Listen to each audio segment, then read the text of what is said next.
Bonjour, dans cette vidéo, nous allons aborder aujourd'hui le thème de l'angoisse, puisque 5 millions de Français souffrent aujourd'hui de crise d'angoisse.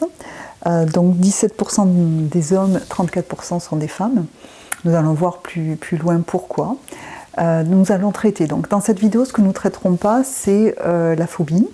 Tout ce qui est phobique, je le traiterai dans une prochaine vidéo avec les TOC et les TAG, c'est-à-dire les TOC troubles obsessionnels compulsifs, les TAG troubles anxieux généralisés. Donc je traiterai ces trois parties, ces trois choses dans une prochaine vidéo. Aujourd'hui, nous allons faire que les crises d'angoisse, ce qui est déjà pas mal. Donc ce sera traité en trois volets, comme d'habitude. Le premier volet, c'est sur la théorie. Deuxième volet, c'est sur qu'est-ce qu'on fait quand on souffre de crise d'angoisse. Et troisième volet, comment aider quelqu'un qui a des crises d'angoisse, c'est-à-dire comment se comporter face à une personne qui fait une crise d'angoisse.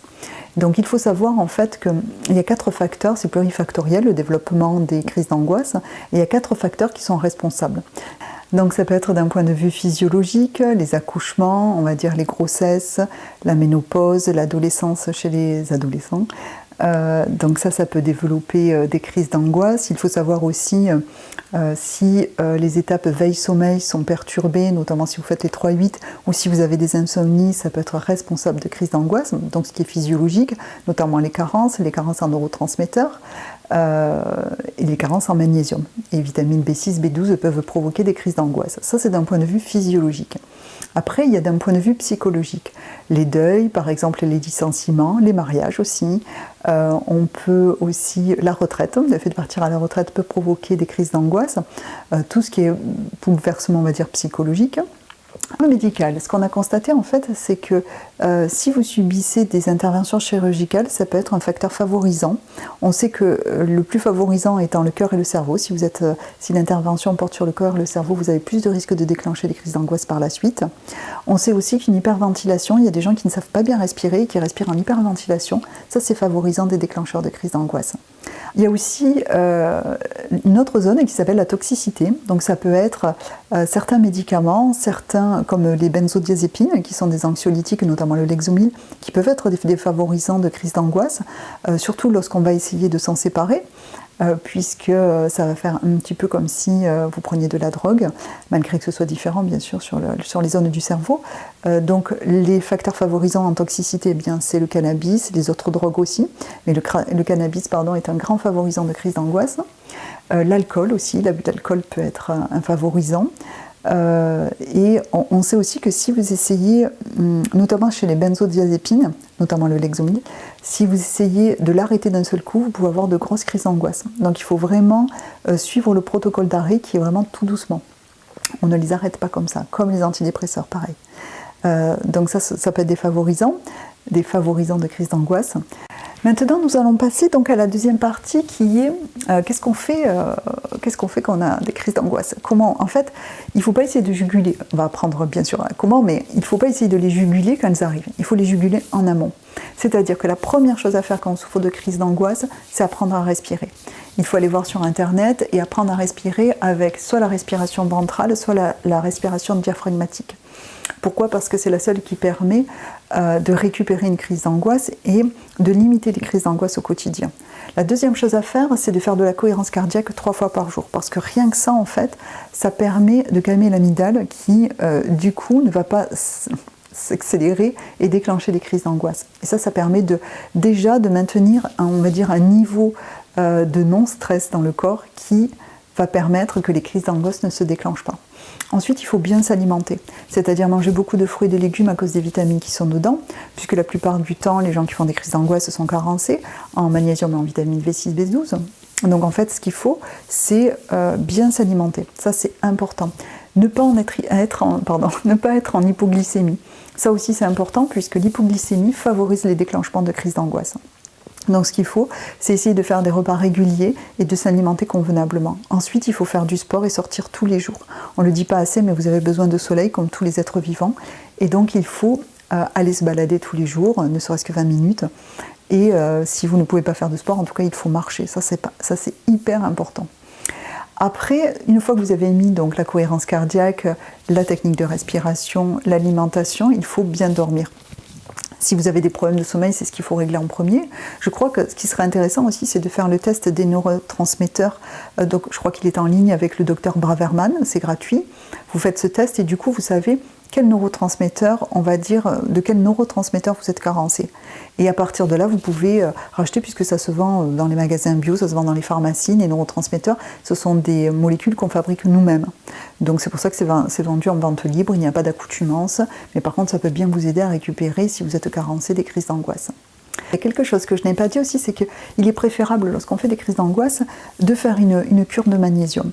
Magnésium, vitamine B6 et B12, parce qu'on sait que la plupart des gens aujourd'hui sont carencés dans ces vitamines-là, et que ce sera intéressant de faire le plein, ne serait-ce que pour améliorer les tensions musculaires que peuvent créer les crises d'angoisse. Donc on a parlé, on résume un petit peu. Bien dormir, bien s'alimenter convenablement avec beaucoup de fruits et de légumes, faire du sport, c'est-à-dire sortir à l'extérieur tous les jours, même si ce n'est que de marcher, mais en tout cas voir le soleil, ça me paraît important pour les raisons que je vous expliquais tout à l'heure. Apprendre à respirer et faire le test des neurotransmetteurs pour voir si vous ne souffrez pas d'une carence en neurotransmetteurs. Ça, c'est pour les personnes qui souffrent de crise d'angoisse. Voilà comment on essaie en amont de juguler les crises d'angoisse. Ensuite, lorsqu'on est dans la crise d'angoisse, il faut savoir que quand on fait une crise d'angoisse, le système nerveux, le message qui est envoyé au système nerveux, c'est « je vais mourir ». Donc, vous imaginez à quel point, surtout ceux qui le font, ils imaginent très bien parce qu'ils vivent, à quel point ça peut faire peur. Et de ce fait, vous allez déclencher ce qu'on appelle la peur de la peur. C'est-à-dire que les crises d'angoisse, c'est la peur de faire une autre crise. Et pour juguler ça, il faut savoir les récupérer. C'est-à-dire que nous, ce qu'on fait lorsque je suis en cabinet, la première chose que je fais, malheureusement, c'est que je demande à mon patient de s'hyperventiler pour qu'il déclenche une crise d'angoisse et de lui montrer comment on la récupère. Et du moment que l'individu a compris comment on récupère une crise d'angoisse, c'est-à-dire avec la respiration, en expirant plus longtemps que ce qu'on inspire, eh bien, ce qui se passe, c'est qu'il va apprendre lui-même à récupérer ses crises d'angoisse et de ce fait, il n'aura plus peur de la crise d'angoisse et c'est ce qui va arrêter les crises d'angoisse. Donc ça, c'est d'un point de vue technique. Après, il faut avoir un petit carnet et noter, chaque fois que vous avez des crises d'angoisse, qu'est-ce qui a été l'élément déclencheur. La plupart du temps, c'est une pensée. Ça peut être aussi ce que vous regardez à la télé, un film, peu importe, qui va déclencher, c'est l'idée qu'il y a dans le film qui va déclencher la crise d'angoisse. Donc, du coup, ce qu'on propose, c'est un petit carnet et vous allez noter tout ce qui a déclenché les crises d'angoisse. Et vous-même, vous allez pouvoir constater quelle est l'émotion en fait qui est dans la crise d'angoisse et remonter avec ça pour trouver l'origine. Puisqu'il faut savoir que les crises d'angoisse, c'est toujours un conflit interne. Imaginons que vous soyez obligé de travailler dans un endroit où on va dire que ce qui est fait là ne vous convient pas, en tout cas ne convient pas à votre psychologie. Vous êtes donc en conflit, c'est-à-dire que vous êtes en train de faire des choses qui ne correspondent pas à qui vous êtes. Et résultat, c'est un exemple, vous allez rentrer en conflit. On peut retrouver ce genre de conflit lorsque vous êtes marié à quelqu'un que vous n'aimez plus ou qui ne correspond plus à qui vous êtes. Et vous vous retrouvez soit obligé par des contraintes personnelles, soit pour X raisons, de rester avec cette personne-là, ça peut déclencher des crises d'angoisse. C'est le conflit interne qui déclenche les crises d'angoisse. Donc, une fois qu'on a compris tout ça, d'où viennent les crises d'angoisse, c'est-à-dire c'est un conflit interne, comment on le gère, eh bien, si on ne peut pas consulter un thérapeute, on va écrire minutieusement les déclenchements de crises d'angoisse et essayer de comprendre ce qui se joue dans vos crises. Après, du moment, on va dire d'un point de vue cognitif, technique, du moment que vous n'avez plus peur de vos crises d'angoisse, eh bien, normalement, vous n'en faites plus, puisque vous apprenez à les gérer et que vous n'allez même plus les sentir après. Voilà. Il y a aussi quelque chose à faire lorsqu'on fait des crises d'angoisse, c'est que vous allez, lorsque vous êtes très angoissé, vous allez imaginer une forme, déjà localiser votre angoisse, parfois c'est dans le ventre, parfois c'est dans la gorge, donc il s'agit de localiser son angoisse, et de lui donner une forme et une couleur. Une fois qu'on a la forme et la couleur, on projette cette image à 1 mètre de soi et on respire en regardant cette image. Et en fait, cette gymnastique intellectuelle permet d'arrêter la crise d'angoisse puisque le cerveau est concentré sur autre chose, ne serait-ce qu'à trouver la couleur, à trouver la forme et à le projeter à 1 mètre de soi, ça c'est difficile quand même. Et de ce fait, le cerveau étant préoccupé par ce qu'il est en train de faire, la crise d'angoisse diminue et vous retrouvez le calme très rapidement à l'intérieur de vous. Alors cette technique, elle marche quand vous n'êtes pas entouré. Si vous êtes entouré de collègues de travail, qui a beaucoup de bruit, etc., c'est plutôt compliqué à mettre en place. Mais par contre, si vous êtes seul chez vous, c'est quelque chose qui peut vraiment vous aider à la juguler. La troisième partie, ce serait pour qu'est-ce que doit faire une personne qui veut aider quelqu'un qui souffre des crises d'angoisse. Vous habitez avec un conjoint qui fait des crises d'angoisse, qu'est-ce qu'on fait? Surtout on ne se met pas à crier parce que ça va augmenter sa crise d'angoisse. On ne le juge pas, on ne le ridiculise pas.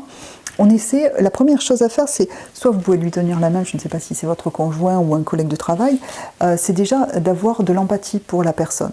Donc on peut lui tenir la main, lui montrer en tout cas qu'on est attentif à ce qui se passe pour lui et de lui demander ce qu'il ressent.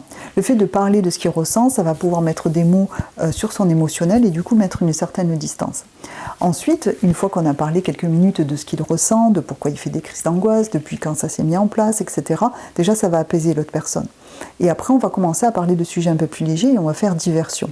C'est-à-dire qu'on va l'amener sur des sujets soit qui l'intéressent, soit qui peuvent le faire rire, et ce qui va permettre en fait à la crise d'angoisse de passer toute seule. Et c'est, on va dire, la meilleure technique pour aider quelqu'un. Après, ce qu'on peut faire aussi, surtout ça marche bien sur les enfants, c'est qu'on va se mettre en face de l'adolescent ou de l'enfant qui fait une crise d'angoisse et vous allez taper un rythme qui va partir au départ du rythme cardiaque de la personne qui fait la crise d'angoisse. Il faut savoir que quand on fait une crise d'angoisse, parfois on a des palpitations, perception exagérée du rythme cardiaque, parfois le cœur s'accélère un petit peu aussi. Donc on va partir du rythme, donc sur les genoux de la personne, on va partir du rythme cardiaque de la personne qui fait la crise et petit à petit, on va diminuer le rythme. Et vous allez voir que son cœur va diminuer avec la fonction des mains. Ça s'appelle du typing et ça marche plutôt pas mal. Donc on sait que sur les enfants, c'est ce qui marche bien. Aussi, changer, les faire rire, ça peut aussi les aider. Mais après, il ne faut pas oublier que chez les enfants, il va falloir comprendre ce qui se passe pour eux. Parce que les crises d'angoisse chez les enfants, c'est jamais innocent. Là, il faut par contre, enfin, à mon sens, consulter si on peut, ou sinon découvrir ce qui met l'enfant en conflit. Ça peut être des conflits parentaux, ça peut être des choses qu'il vit à l'école, peu importe en tout cas. Il va falloir essayer de faire lumière sur ce qui le préoccupe et surtout ce qui le met en conflit à l'intérieur. Ensuite, quand vous avez quelqu'un qui souffre de crise d'angoisse, l'idée c'est de l'accompagner dans la respiration. C'est-à-dire que vous allez l'aider en mimant, vous allez souffler plus en refaisant la respiration et vous allez souffler plus que ce que vous inspirez. Et ça va l'aider, parce qu'il va se caler sur votre rythme, ça va l'aider à retrouver son propre rythme respiratoire. Et ça vraiment, ça peut aider quelqu'un qui fait une crise d'angoisse.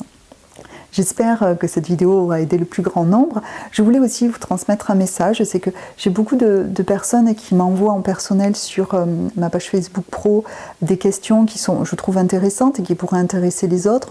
Et ce serait bien, plutôt que de me les envoyer en perso, de les mettre sous la vidéo pour que mes réponses puissent profiter, et vos questions puissent profiter au plus grand nombre. Voilà, c'est une proposition, faites comme vous le sentez. Les prochaines vidéos, normalement, vont porter sur les phobies, sur les TOC, troubles obsessionnels compulsifs, et les tags, troubles anxieux généralisés. S'il n'y a pas d'autres demandes entre-temps, ce sera sur ça que je vais partir. Voilà, j'espère que cette vidéo aura aidé le plus grand nombre, et puis je vous dis à bientôt.